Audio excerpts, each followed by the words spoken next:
चाहे कोई भी एग्जाम हो, अनुपात और समानुपात दोनों को मिलाकर प्रश्न जरूर पूछा जाता है।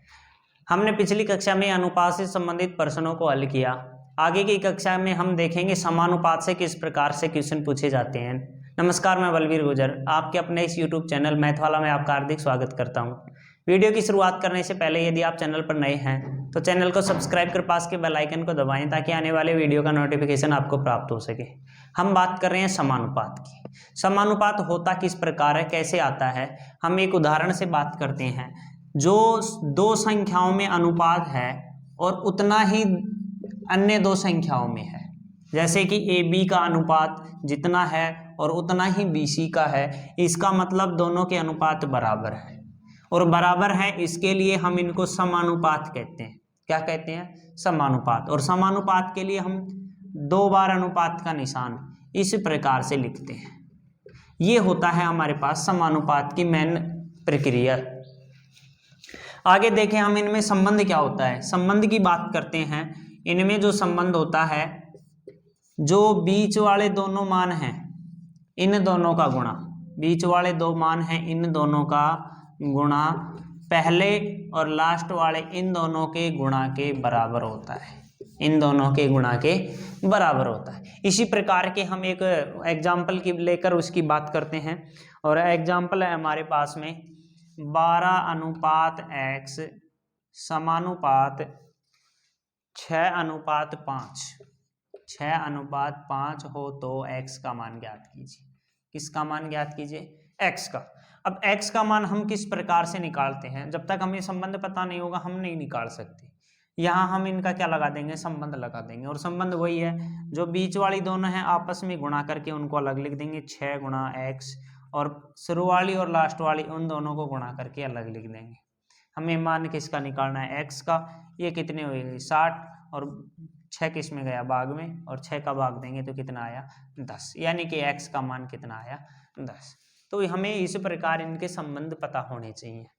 आगे हम बात करते हैं इसके अनुपातों के। अनुपात भी इनमें हमें पूछता है। इसका मध्यानुपाती बताइए, इसका प्रथमानुपाती बताइए, इसका तृतीय अनुपाती बताइए। इस प्रकार के अनुपातों की बात करते हैं। कौन सा मध्यानुपाती किस प्रकार निकलेगा, तृतीय अनुपात कैसे निकलेगा, चतुर्थ अनुपात कैसे निकलेगा। सबसे पहले बात कर लेते हैं मध्यानुपाती की। मध्यानुपात कैसे निकलेगा? मध्यानुपाती, इससे संबंधित एक हम उदाहरण लेकर फिर बात करते हैं। उदाहरण से हमें स्पष्ट समझ में आएगा। उदाहरण है हमारे पास 32 और 50 का मध्यानुपाती ज्ञात कीजिए। 32 और 50 का मध्यानुपाती ज्ञात कीजिए। मध्यानुपात ज्ञात करना है, इसका मतलब जो बीच में जो मान आएंगे उसको ज्ञात करना है। मध्यानुपाती जब भी निकालेंगे तो हमारे पास जो दो मान हैं उनमें पहला मान पहले लिखा जाएगा, बाद वाला मान बाद में लिखा जाएगा। तो बीच में क्या आएंगे? बीच में मध्यानुपाती आएंगे। और वो मध्यानुपाती हम क्या मानेंगे? कुछ भी मान लो, हम x मान लेते हैं। क्या मान लेते हैं? x मान लेते हैं। और वही संबंध हमारे पास बीच बीच वाले गुणा और बाहर बाहर वाले गुणा। बीच बीच वाले गुणा x², बार बार वाले गुणा 32 गुणा 50। गुणा कर देंगे, 0 को तो पहले लगा लेंगे। 5 दूनी 10 हासिल 1, और 5 तिये 15 और 1 16। और इधर क्या है हमारे पास में? x²। हमें केवल किसका मान चाहिए? x का चाहिए। किसका चाहिए? x का। स्क्वायर हटाएंगे, x का मान निकालने के लिए स्क्वायर हटाएंगे तो दूसरी तरफ क्या कर देंगे? वर्गमूल। और इसका वर्गमूल कितना होगा? 40। इसका मतलब x का मान कितना आया? 40। यानी कि मध्यानुपाती कितना आया? 40। केवल एक ही मान लिखा जाएगा, दोनों मान नहीं लिखे जाएंगे। तो हमें ध्यान रखना है मध्यानुपाती में जो दो संख्याएं, एक पहले लिखी जाएगी एक बाद में लिखी जाएगी, बीच में दोनों जगह क्या लिखेंगे? x लिखेंगे। अज्ञात राशि कुछ भी लिखेंगे और उसी का मान हमारे पास इस प्रकार आ गया। ये थी बात मध्यानुपाती की। आगे बात करते हैं तृतीय अनुपाती। तृतीय अनुपाती किस प्रकार निकलता है? तृतीय अनुपाती में भी हमें ध्यान रखना है संख्या कैसे लेनी है। बात करते हैं तृतीय अनुपाती की। इसका प्रश्न भी देखेंगे हमें किस प्रकार मिलेगा। जब भी हमारे पास मध्यानुपाती तृतीय अनुपाती इस प्रकार पूछता है तो केवल दो ही संख्या मिलती हैं, तो बाकी दो संख्याएं हम किस प्रकार लिखें उसकी बात करेंगे। तृतीय अनुपाती का उदाहरण है 40 और 60 का तृतीयानुपाती ज्ञात कीजिए।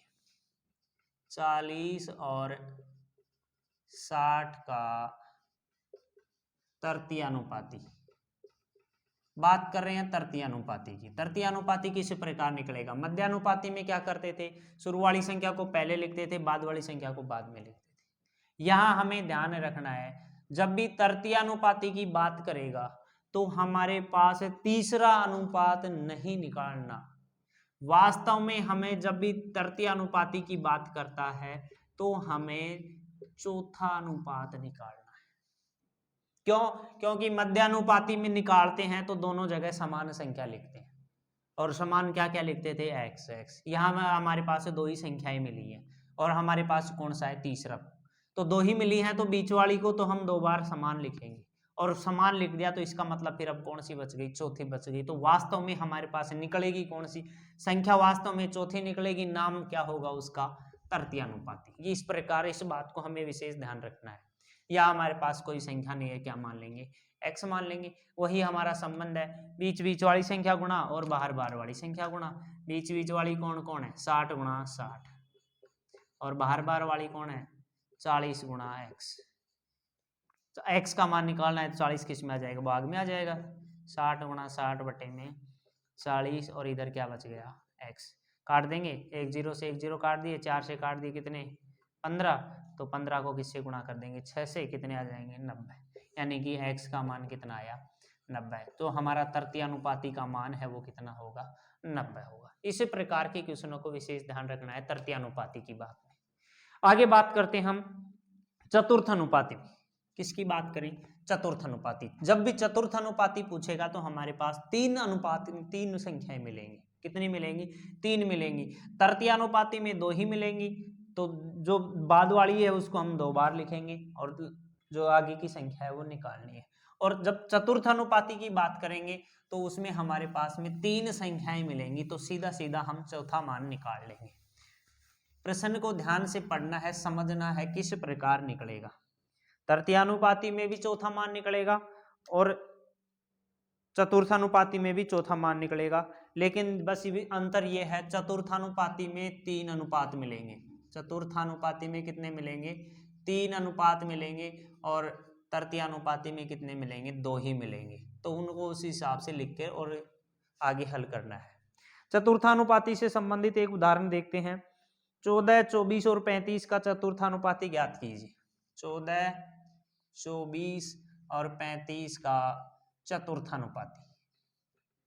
बात कर लेंगे चतुर्थानुपाती की। 3 अनुपात मिल गए, तो इसका मतलब पहला, दूसरा और तीसरा तीनों है क्रम से।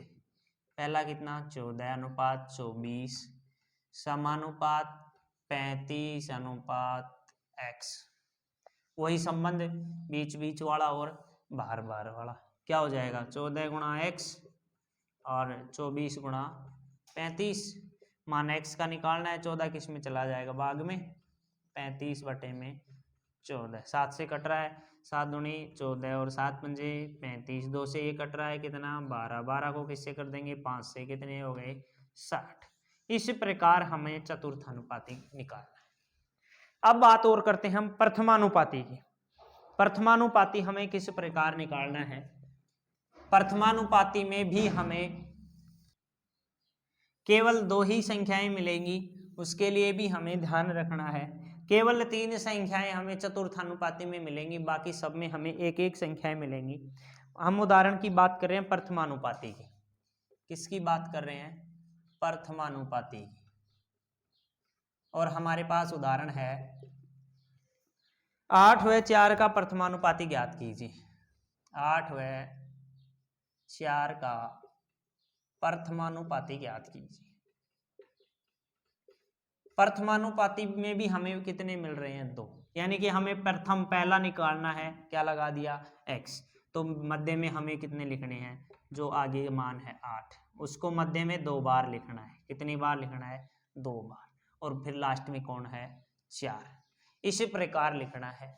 और वही तरीका बीच बीच वाले और बाहर बाहर वाले। x गुणा 4 बराबर 8 गुणा 8, x बराबर 64 बटे में 4, कितना आया? 16। इस प्रकार हमारा प्रथम अनुपात दिया था। आशा करता हूँ वीडियो अच्छा लगा होगा। अच्छा लगा हो तो लाइक करें और चैनल को सब्सक्राइब कर पास के बेल आइकन को दबाएं ताकि आने वाले वीडियो का नोटिफिकेशन प्राप्त हो सके। धन्यवाद।